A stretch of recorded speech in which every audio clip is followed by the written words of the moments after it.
Ngayong araw nga mga kaigwa ay araw na ng parada namin. Hindi sana ako sasama sa parada mga kaigwa kaso nahihiyala ako sa mga teammates ko. Medyo busy nga tayo sa panahon na ito mga kaigwa kasi araw-araw nga tayo mayroong pinag-aabalahan mga kaigwa. Hindi ko pa pwede sabihin kung ano yung pinag-aabalahan natin mga kaigwa. Inaantay ko pa yung hudyat ni Guada. And ito na nga mga kaigwa, on the way na tayo dun sa pupuntahan natin. Bali naalala ko lang pala mga kaigwa, last year pala nag-video din ako ng parada namin. So ibig sabihin mga kaigwa, 1 year na pala tayo nag-video mga kaigwa, patay sindi nga lang. And ito mga kaigwa, nag-umpisa na pagdating namin. Kaya ginawa namin, hinintay na lang namin yung tamang linya namin.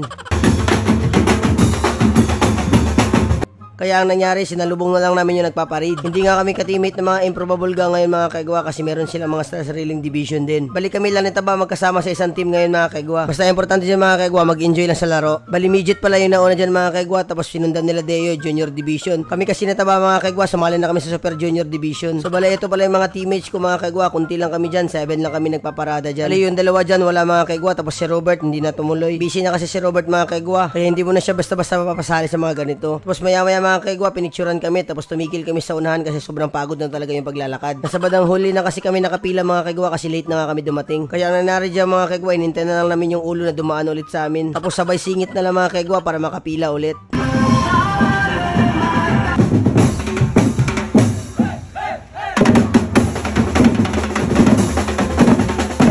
Tapos maya-maya niya mga kaigwa, nasa court na kami. Hinihintay na lang namin tawagin yung pangalan ng aming grupo mga kaigwa pa makapasok sa court. While waiting mga kaigwa, dito lang kami sa labas nag-aantay. Tapos maya-maya nakita ko yung kaibigan ko si Jericho. Paano mo kasi hindi makikita yung mga kaigwa na sobrang tangkad niyan. Tapos maya-maya mga kaigwa, palapit na kami sa gate kasi tatawagin na yung pangalan namin.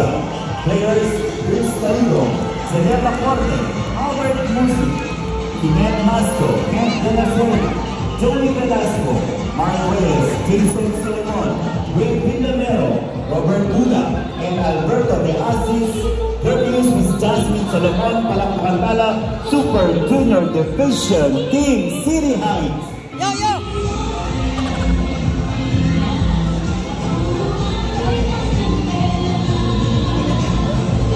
Sana?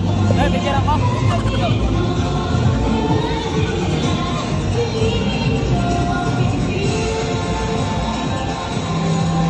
Tapos ayun na mga kaigwa, hindi na rin ako nagtagal pagkatapos namin tinawag kasi umuwi na rin ako kasi bibili pa ako ng ulam. Bali nag-crave nga si Guada ng barbecue mga kaigwa kaya bumili na lang muna ako. Hinintay ko lang talagang tawagan yung pangalan ng mga kaigwa bago ako uuwi. While waiting maluto yung barbecue na binili ko mga kaigwa ay kumain na lang muna ako ng dugo dito. Favorite ko rin kasi yung dugong barbecue eh. Tapos maya-maya yung mga kaigwa, luto na lahat kaya umuwi na rin ako agad kasi gutom na ako at gutom na rin si Guada. Habang nasa court kasi ako mga kaigwa, nag-text siya sa akin na bilhin na lang daw ako ng barbecue. Pero sabi ko uwi muna ako kasi wala akong motor, malayo yung bilihan dito. And so ayun mga kaigwa, nakauwi na ako at saka kumain na rin kami agad. Medyo madami ngayon nabili ko mga kaigwa, di rin namin naubos. Akala ko kasi kakain sila Dimple at Nicole. Sige mga kaigwa, bye-bye!